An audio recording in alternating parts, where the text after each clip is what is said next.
What's going on, everybody? Kenan here, and I just felt like doing something a little bit different today. I wanted to go, well, take a deep dive into being a total turtle nerd. So many times you guys have heard me talking about the side neck turtles. Today we're going to go a little bit further into that. We're going to talk about them as they are known in science as the pluriodires.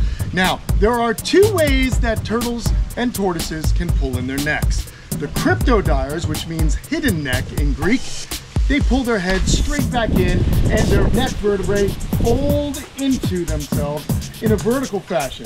Now the pluriodires, they actually do something different. Again, here is a redfoot tortoise. Now this guy is a cryptodire, which means he's got that hidden neck. So this dude right here, or this gal, she'll pull her head in like this, straight in. And so her neck is completely hidden. You don't see it. Same thing with this pond turtle, this Indian spotted turtle.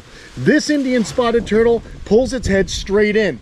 Most turtles in the northern hemisphere pull their head straight back or are cryptodires. They're hidden neck turtles. So that's mostly what we have here in the United States. In fact, that is what we've got here in the United States. All tortoises are cryptodires and all pond turtles are cryptodires in the family Emidoidae. Now, these guys are fantastic, as you know. The tortoise is well designed. It has a nice, completely enclosed shell, and having that hidden neck means this tortoise is very well taken care of as far as protection. Okay, so cryptodires, that's what we got here in the United States, Europe, and Asia, and of course in Africa, represented as the tortoises in that continent. So cryptodire, hidden neck, they pull it straight back. Now, let's talk about the other suborder of chelonians, or turtles and tortoises. You got cryptodires, you got pluriodires. I think I'm saying that right. I don't know, my Latin's a little wonky, but the pluriodires have a special adaptation. In fact, the cryptodires, or hidden neck turtles, came from pluriodires. Now, oh, by the way, also marine turtles, like sea turtles, they are also cryptodires. Okay, now we're gonna move along, people. We're gonna talk about the pluriodires. These guys are interesting. These dudes are also called side neck turtles. And as I mentioned, these guys, they're the first turtles to really start to develop. And I always consider these guys a little bit more primitive. And they're also only found in the southern hemisphere. You won't find any of these guys in the northern hemisphere. So when there was one supercontinent of Pangaea, or Gondwana land, or Pangaea, the supercontinent that had Australia, Antarctica, Africa, and South America attached, there were already pluriodire turtles. The interesting thing that they can do, and why they adapted like this, is because they have very flexible vertebrae in the cervical vertebrae here that are actually compressed a little bit, but super flexible, that allow them to turn sideways. Whereas the cryptodire turtles have the same thing, but orientated in a more vertical fashion. So these guys can actually pull their heads along the side. And if you notice, their shells stick out quite a bit here to offer some protection for their necks. But overall, these guys really aren't as protected as those hidden neck turtles, because you can still get in there and pull their heads out. So they are a little bit more primitive in my opinion, but they're no less incredible. The other thing that you have here, which might be hard to see on this specimen, is most turtles, the cryptodires, only have 12 plastral scutes.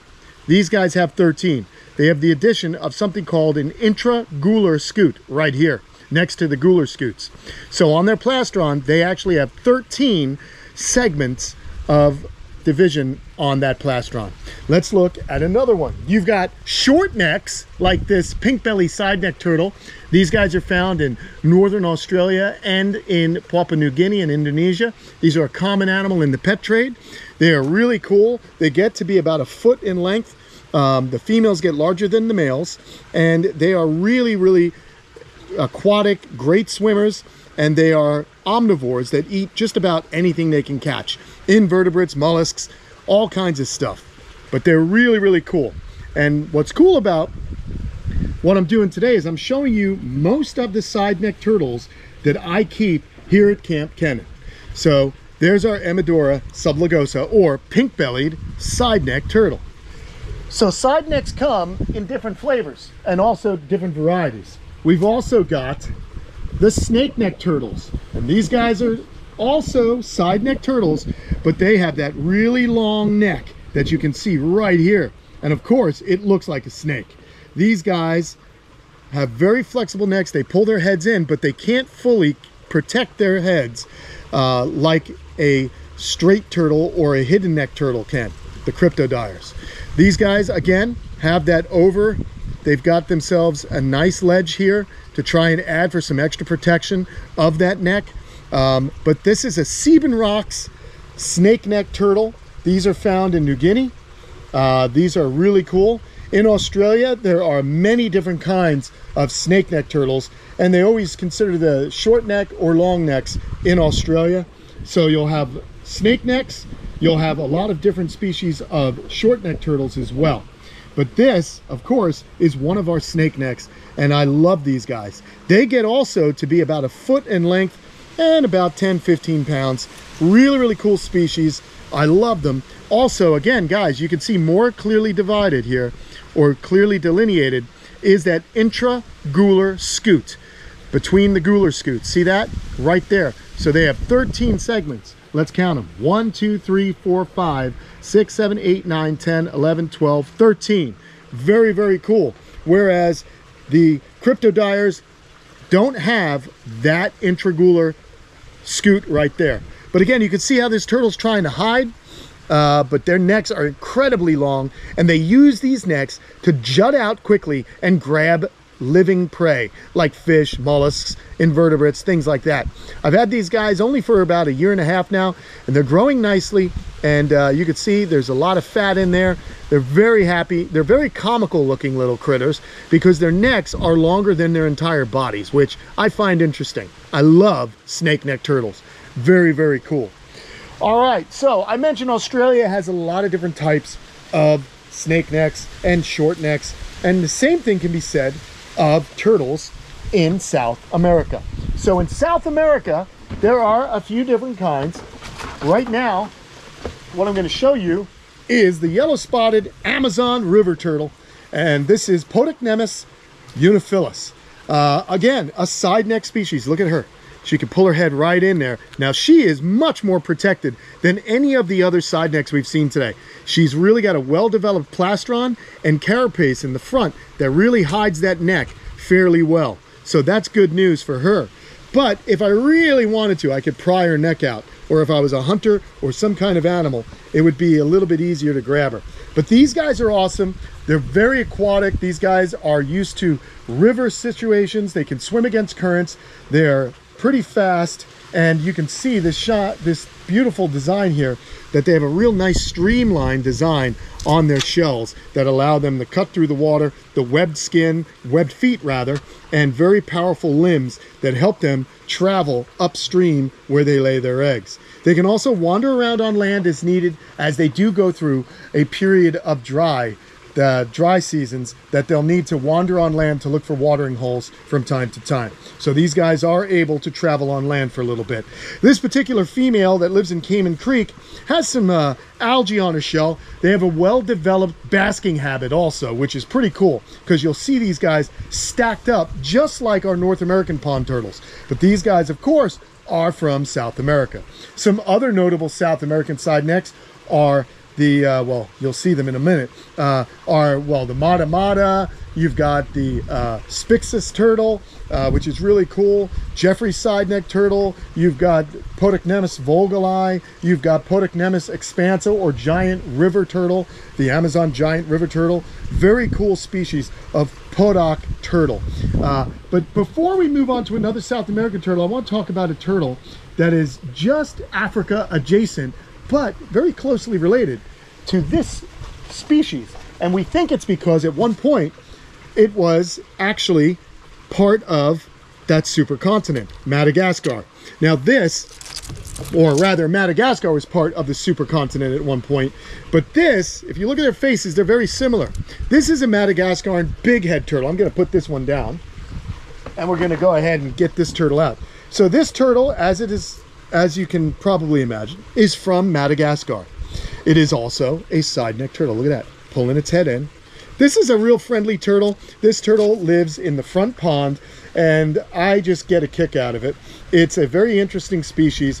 The Madagascar bighead turtle gets quite large, but a lot of people consider it a Podoc type turtle.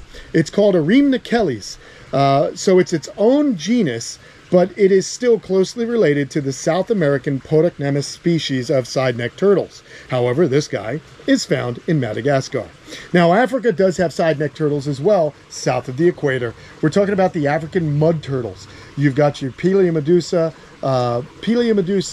and the Pelusius, and there's the helmeted terrapin. There's also a species with a hinge that's in Peleomedusa. It's a very cool turtle. I have some just over here in the pond. The pond's so big, I couldn't grab any of them. So my apologies for not displaying our African species of side necks. But hey, there's a nice Africa adjacent Madagascar big head side neck turtle. Very, very cool. Heading back to South America, I want to show you another small little bugger. This is, of course, our twist neck turtle. And the twist neck turtle gets its name because it's a side neck, pulls its head straight back in. Look at, again, well-developed carapace and plastron overhang for that neck. This is a turtle that wanders around on land a lot, experiences some dry spells. Very, very kind of cryptic turtle, which means it hides. Hey, cryptodire, hidden neck. Cryptic means hiding. When something's cryptic, it is secretive, shy, out of sight. Very cryptic, like cryptic camouflage. So a lot of the words that scientists use to describe animals come from the Greek and Latin language, because they are languages that aren't really evolving anymore. So when I say, you know, a Latin name of a turtle, it is the name of the turtle in the world of science. That's why its common names can sometimes change between one turtle could have 5 different names. But if you say that this is Platycephala, something or other, I don't even know. Can you believe it? How silly of me. Someone in the comments will tell me the Latin on this turtle. But there are so many Latin names, it's almost impossible for me to know them all. But this turtle, really, really cool. I love it, and I wanted to display it with you guys because I wanted to show you just how many we have here. We've got a lot of side neck turtles, and we're getting even more. Now, this turtle had popped its head out really quick there. This turtle likes to live in the leaf litter, wanders around in moist forests, eats invertebrates, earthworms, mollusks, things like that, different insects, small carrion, things that can overpower and eat fairly easily. And these guys are neat because of how unique they really are. They've got a very flattened shell, and in my opinion, their shell is very similar to the Matamata without the ridges. Matamatas also have these vertebral ridges going around their dorsal side here. So it is pretty interesting. Who knows? Maybe they are related more closely than we think. I don't know.